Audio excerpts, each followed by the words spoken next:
On est de retour sur la chaîne Donjon Pop Corner, on est toujours à Paris Manga, j'espère que vous allez bien. Et on reçoit pour la première fois sur ce plateau, enfin je crois que c'est la première fois, tu me confirmes, c'est Aokiji. Bonjour, ça va bien? Bonjour, très bien, merci de m'avoir sur votre petit plateau pendant la convention, c'est super. Avec grand plaisir, nous c'est vrai qu'on aime bien dans chaque convention recevoir quelqu'un qui fait du cosplay et qui fait du cosplay.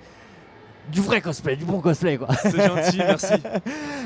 Alors on va revenir à la base. Est-ce que tu peux rapidement te présenter, nous dire depuis quand tu es dans ce milieu, quel est ton petit parcours, est-ce que tu as fait de la compète, etc. Alors moi c'est Aokiji, ça fait presque 12 ans que je fais du cosplay, ça fait un bon moment. J'ai eu la chance de voir le cosplay évoluer, partir des cosplayers qui faisaient ça, en fait c'était plus des otaku. Ouais. Donc où les gens se procuraient les matériaux un peu par-ci par-là, des perruques un peu brillantes de farce et attrape, à la professionnalisation de cet art-là, voire des shops entièrement dédiés au cosplay, la création de perruques, enfin voilà, tout ça.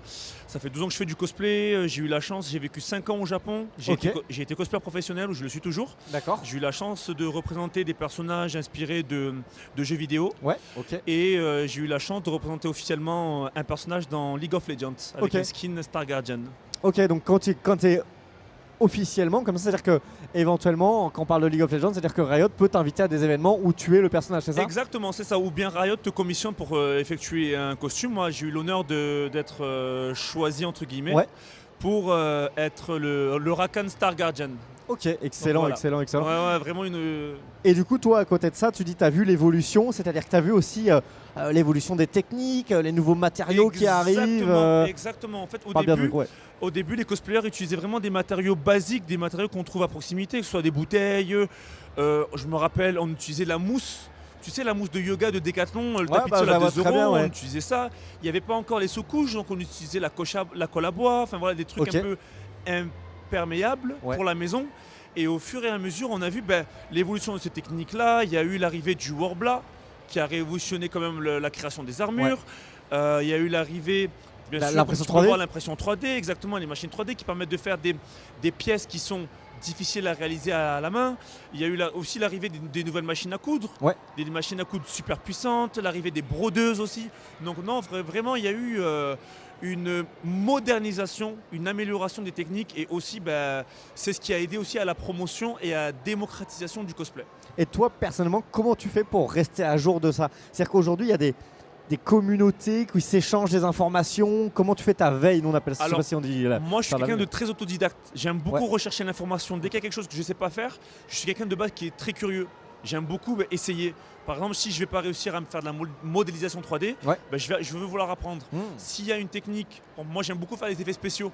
J'ai toujours voulu, j'apprends, je vais de l'avant. Je suis quelqu'un qui adore apprendre et je fouine, je passe des heures et des heures sur YouTube, sur Pinterest, sur Instructible. C'est un site américain qui partage des DIY. Donc voilà, j'aime me tenir à jour de ce qui se fait dans le milieu. Ok, super.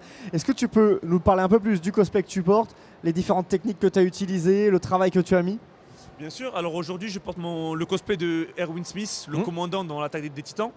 Donc j'ai réalisé moi-même ce cosplay, j'ai fait la veste, les bottes, je les avais faites, mais je les ai laissées au Japon. Donc là, j'ai pris des bottes de substitution. J'ai fait le petit médaillon que j'ai coulé avec le petit logo de Shingeki no Kyojin. Ok. Ça c'est brodé du coup. Exactement, voilà. La perruque, c'est moi-même qui ai travaillé, le maquillage, tout ça. Donc voilà. Ouais, tu travailles aussi les wigs du coup. Exactement. Moi, je suis quelqu'un, comme je disais précédemment, je suis quelqu'un qui aime toucher à tout.